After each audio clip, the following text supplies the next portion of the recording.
ఇవాళ బీఆర్ఎస్ పార్టీగా మేం 10 ఏళ్లు గవర్నమెంట్ లో ఉంటే 200 పెన్షన్ 2000 చేసినామా లేదా?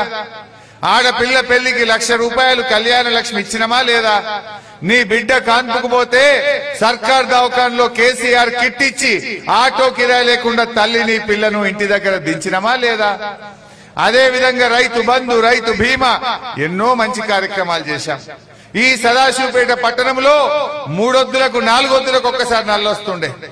కాంగ్రెస్ ఓడి పోయి తెలుగుదేశం ఓడి గెలిచినా, తెలుగుదేశం పోయి కాంగ్రెస్ గెలిచినా నీ నల్ల మాత్రం 3 వద్దులకే వస్తుండే.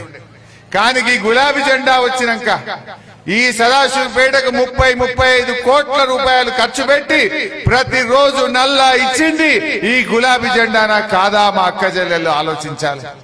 మీ మంచినీళ్ళ కష్టాలు తీర్చినమా లేదా? గుండె మీద చెయ్యేసి ఆలోచించండి. మెదక్ ఎంపీగా వెంకట్రామరెడ్డిని గెలిపిద్దాం, ప్రశ్నించే గొంతును పార్లమెంట్ కు పంపిద్దాం.